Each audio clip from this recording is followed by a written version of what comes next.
जय माँ ललितांबा। मैं ज्योतिष दैवज्ञ विशाल गुप्ता प्रस्तुत हूँ अपने YouTube channel astro Vishal Gupta पर।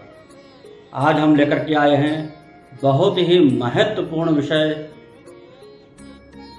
कन्याओं के विवाह के लिए गुरु की शुद्धि। देवगुरु बृहस्पति का जो त्रिबल शुद्धि में योग है वह कैसे देखा जाए और इस 2024 और 25 में किस किस राशि की जातिका की कन्या का विवाह शुभ रहेगा, अशुभ रहेगा अथवा पूज्य होगा। आइए जानते हैं इस वीडियो के माध्यम से। यदि किसी कन्या की कुंडली में मेष से लेकर के मीन पर्यंत कोई भी राशि हो और उसकी गोचर कुंडली के हिसाब से गणना की जाती है, तो गोचर कुंडली में हम देखेंगे कि बृहस्पति किस भाव में उस कन्या के उस वर्ष चल रहे हैं, उसके हिसाब से यह निश्चित होता है, निर्धारित किया जाता है कि इस वर्ष उस कन्या के लिए देवगुरु बृहस्पति का गोचर शुद्ध है, पूज्य है अथवा नेष्ट है। तो सबसे पहले हम जानते हैं कि किन किन भावों में गुरु शुभ फल देते हैं, विवाह हो सकता है। किन किन भावों में आकर के जब बैठते हैं गोचर में, तब कन्या का विवाह पूजा करके तब किया जाना चाहिए, और किन किन भावों में बैठ करके पूजा करके भी शादी विवाह का संबंध नहीं होना चाहिए। तो उसके लिए ज्योतिष के अंदर एक सूत्र है, एक नियम है कि जब बृहस्पति किसी कन्या की कुंडली के अंदर उसकी जन्म राशि से द्वितीय भाव,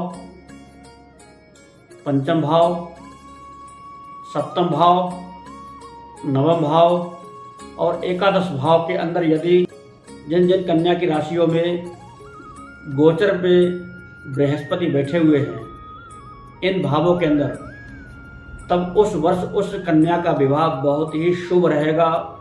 बिना किसी पूजा पाठ के, बिना किसी दान पुण्य के उसके लिए बृहस्पति शुभ फलदाता होगी, जिस कारण से उसका विवाह जिस परिवार में होगा उस परिवार के लिए भी सुख समृद्धिदायक होगा, उसके अपने मायके वालों के लिए भी, पक्ष के लिए भी यह शुभ रहेगा। तो आपने देखा जन्म राशि की गोचर से यदि बृहस्पति द्वितीय भाव में बैठे हो, पंचम भाव में बैठे हो, सप्तम भाव में बैठे हो, नवम अथवा एकादश भाव में बैठे हो, तब ही शुभ फल देते हैं देवगुरु बृहस्पति। और इन भावों में कन्या की राशि में बैठे हैं तो उसका विवाह अत्यंत ही श्रेष्ठ माना जाता है। वर और वधू दोनों पक्षों के लिए अत्यंत श्रेष्ठ है।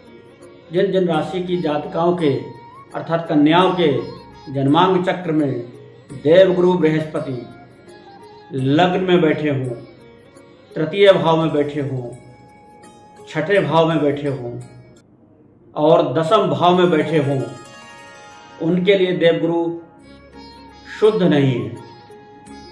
उन्हें पूजा करा करके ही शादी को करना चाहिए। अर्थात यहाँ पर गुरु पूज्य हो गए।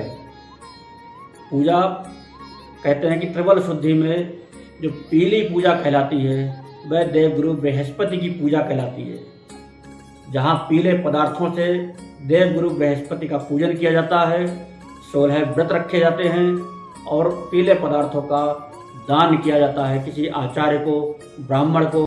यह पूजा आचार्यगण विवाह से पूर्व ही गोपनीय रूप से कराते हैं। कन्या पक्ष के लोग यदि अपनी कन्या को विवाह से पूर्व ही 16 व्रत करवा लेते हैं देवगुरु बृहस्पति के, और बृहस्पति के पदार्थों का 16 की संख्या में दान कर देते हैं, तो भी यह दोष समाप्त हो जाता है और विवाह किया जा सकता है। लेकिन यदि गोचर कुंडली के अंदर जन्म राशि से देवगुरु बृहस्पति चतुर्थ भाव में बैठे हों, अष्टम भाव में बैठे हों या द्वादश भाव में बैठे हों, तब ऐसी परिस्थितियों में पूजा, व्रत दान आदि करने के बाद भी बृहस्पति यह अनुमति नहीं देते हैं कि विवाह किया जाए।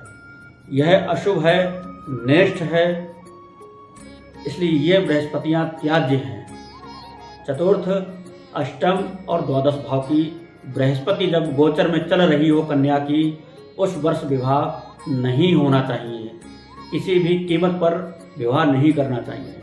यह दोनों पक्षों के लिए घातक होता है, अशुभ माना जाता है, विनाशकाल माना जाता है। इसलिए श्रेष्ठ समय में यदि कन्या का चुनाव हम करते हैं और अपने बच्चे का विवाह ऐसी कन्या से करते हैं जिसकी बृहस्पति शुभ हो, बलवान हो, शुद्ध हो, तब ऐसा विवाह बहुत ही उत्तम कोटि का विवाह सिद्ध होता है। वहाँ उनके आपसी वैवाहिक संबंध भी अच्छे रहते हैं, पारिवारिक माहौल भी अच्छे होते हैं। जहाँ बृहस्पति पूज्य हो वहाँ पर कुछ कुछ चीज़ें तो ठीक होती हैं, लेकिन कुछ चीज़ें डिस्टर्ब ज़्यादा रहती हैं। पारिवारिक माहौल कुछ ज़्यादा ही खराब हो जाता है ऐसी अवस्था में।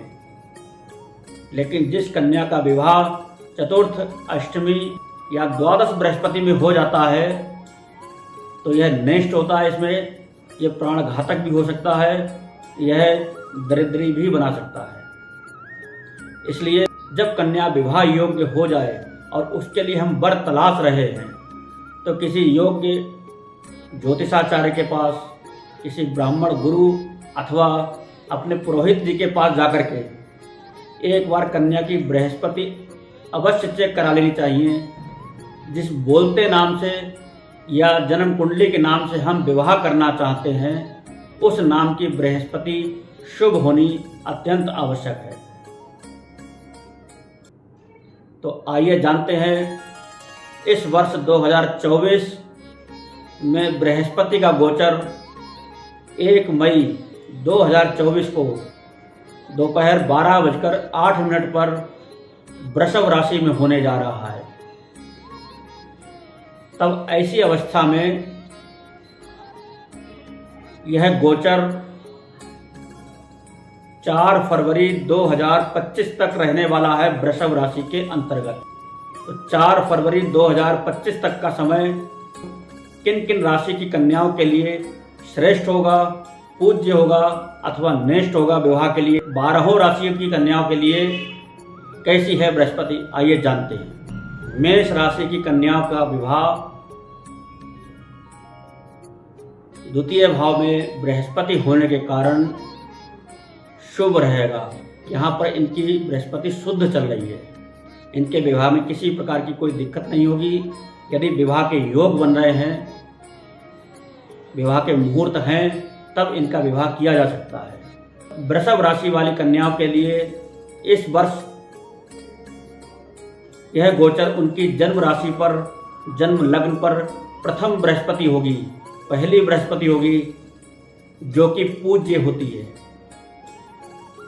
इसलिए यहाँ पर वृषभ राशि वाली कन्याओं का विवाह पूजा करके ही कराना चाहिए। मिथुन राशि वाली जातकों के लिए 12वीं बृहस्पति चल रही होगी, क्योंकि वृषभ राशि मिथुन राशि से 12वीं राशि होने के कारण बृहस्पति 12वें घर में स्थित हो गया करके, तो मिथुन राशि की कन्याओं का विवाह पूजा करके भी 2024-25 में संभव नहीं हो सकता। इसके बाद कर्क राशि की कन्याओं के लिए बृहस्पति 11वीं राशि में बैठे हैं। ऐसे में इनके लिए यह विवाह अतिश्रेष्ठ है, शुद्ध है बृहस्पति, यहाँ विवाह किया जा सकता है। सिंह राशि की कन्याओं के लिए देवगुरु बृहस्पति 10वें भाव में विराजमान होने के कारण पूज्य हैं। यहाँ सिंह राशि की कन्याओं के लिए पूजा करने के बाद ही उनका विवाह संपन्न होना चाहिए। कन्या राशि की कन्याओं के लिए देवगुरु बृहस्पति का गोचर 9वें भाव में होने के कारण शुद्ध है, बहुत ही शुभ है, इनका विवाह संपन्न किया जा सकता है। तुला राशि की कन्याओं के लिए देवगुरु बृहस्पति का गोचर अष्टम भाव में होने के कारण तुला राशि की कन्याओं का विवाह नहीं हो सकता है। नेष्ट है, अशुभ बृहस्पति होने कारण उनका विवाह त्याज्य है, त्याग देना चाहिए। वृश्चिक राशि के जातकों के लिए बृहस्पति सप्तम भाव में स्थित हैं। यहाँ पर भी बृहस्पति अति शुभ होने के कारण विवाह बहुत ही अनुकूल रहने वाला है, शुभ होने वाला है, विवाह किया जा सकता है। धनु राशि की कन्याओं के लिए देवगुरु बृहस्पति का गोचर छठे भाव में होने के कारण यह बृहस्पति पूज्य है, अर्थात पूजा करके ही धनु राशि की कन्याओं का विवाह इस वर्ष होने वाला है। मकर राशि की कन्याओं के लिए भी यह वर्ष विवाह के लिए अति उत्तम है। मकर राशि की कन्याओं के लिए यह गोचर पंचम भाव में होने वाला है बृहस्पति का, जिस कारण से यह बहुत ही शुभ है और ऐसे में उनका विवाह अति शुभ हो सकता है। कुंभ राशि की कन्याओं के लिए वर्ष 2024 और 25 में देवगुरु बृहस्पति चतुर्थ भाव में विराजमान होने कारण, चौथी बृहस्पति होने के कारण त्याज्य है, अर्थात इनकी पूजा करके भी शादी नहीं कराई जा सकती, नहीं की जा सकती। मीन राशि के जातकों के लिए इस वर्ष गुरु का गोचर तृतीय भाव में होने के कारण देवगुरु बृहस्पति पूज्य होंगे, जिस कारण से पूजा करने के बाद ही उनका विवाह संपन्न कराया जा सकता है। तो आपने जाना मेष से लेकर के मीन पर्यंत 12 राशियों की कन्याओं के लिए यह बृहस्पति कैसी रहेगी, विवाह किसके लिए शुद्ध होगा, शुभ होगा, किसके लिए मध्यम होगा और किसके लिए अनिष्टकारी होगा। आशा करता हूँ आप सब इसको बहुत ही ध्यानपूर्वक देखेंगे ताकि किसी भी प्रकार से कोई भी त्रुटि ना हो और स्वयं भी उसको देख सकें। एक विशेष बात का विशेष ध्यान रखेंगे कि यह जो हम बृहस्पति का गोचर बता रहे हैं, यह जन्मांग चक्र में दी गई राशि के अनुसार हो अथवा बोलते हुए नाम के अनुसार हो, लेकिन गोचर कुंडली में ही देखा जाएगा कि इस वर्ष की कुंडली में किस राशि वालों के लिए किस भाव में विराजमान है। यदि जातक और जातिका, वर और कन्या दोनों पक्षों के बोलते नाम प्रयोग किए जा रहे हैं, तब बोलते नाम से उनको चेक करेंगे। और यदि दोनों की ही जन्म कुंडली का मिलान हो रहा है तो जन्म कुंडली में जो जन्म राशि दी गई है उसके नाम से भी गोचर जरूर देखेंगे। तो जन्म राशि का जो महत्व है वह अत्यधिक होने के कारण प्रथम प्रायोरिटी हमारी जन्म राशि के लिए होनी चाहिए। बाद में यदि वह नहीं होती उपलब्ध है तब बोलते हुए नाम का भी प्रयोग किया जा सकता है, इसमें कोई शंका नहीं, किसी प्रकार का कोई संदेह नहीं। धन्यवाद। जय मां ललितांबा।